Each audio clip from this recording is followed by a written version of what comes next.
they can't talk about it because they don't know anything. And so their conversation is going to be restricted to a few sentences, and they're going to say, I just have faith. Right. And it shuts down on that. Or when you finish, forgive them, for they know not what they do. Right.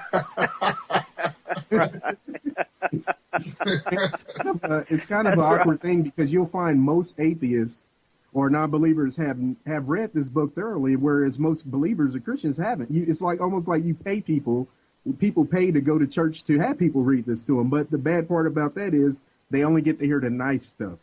Mm-hmm. And, you know, the other thing is, not only have most non-believers read the book, they've read about the book.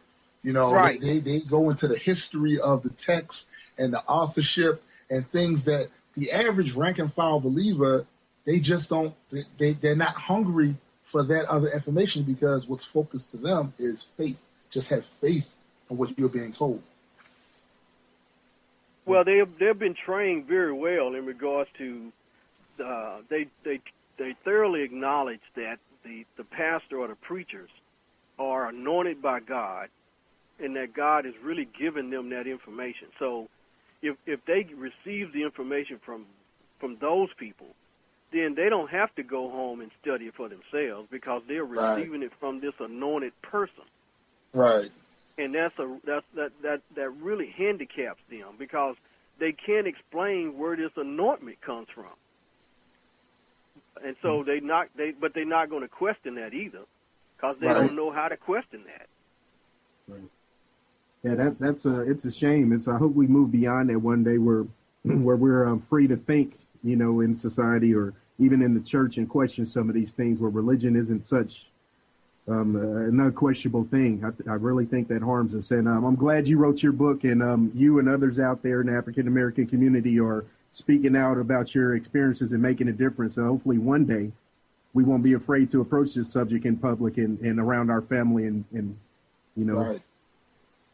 Well, yeah, I think it's going to be a very different society when religion is reduced 30%. I mean, I'd like to see it completely eliminated, but to see it reduced 30%, we'll see a difference. Right.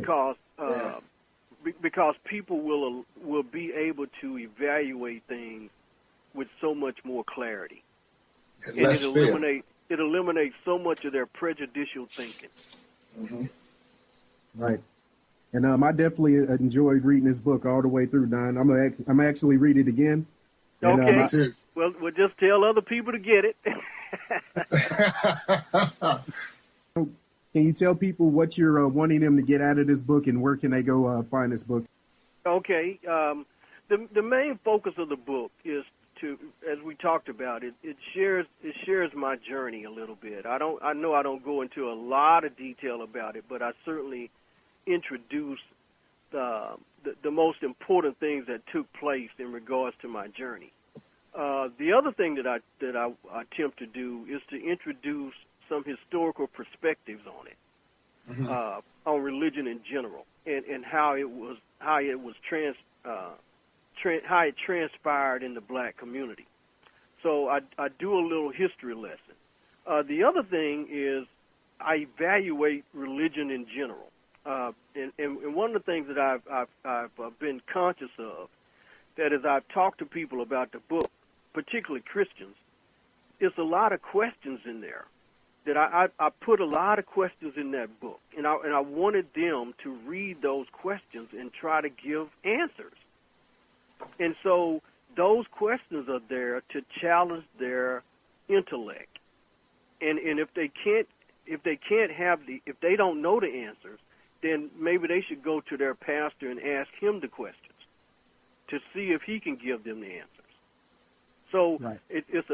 I have things in there that I'm challenging the intellect from questions, and then the other thing that I want to convey is that there's a strong sense of humanism in the book, and I want people to understand that if when you can walk away from religion, then you can be a better human.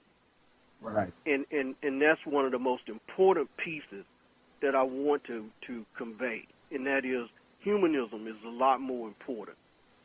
And to be able to receive that message would be a tremendous, be something I would really appreciate. Okay. But the book is available at Amazon, and also I have a website, drwrightbooks.com, so you can get information there. You've been listening to The Skeptic Hour. Until next time, question everything. You can't avoid them, you can't ignore them. With every generation, they will spread the poison. The finger pointing, and false anointing. The be rejoicing when everybody joins them. Who are you carrying all those bricks for? God? Is that it? God? Well, I tell you, let me give you a little insight information.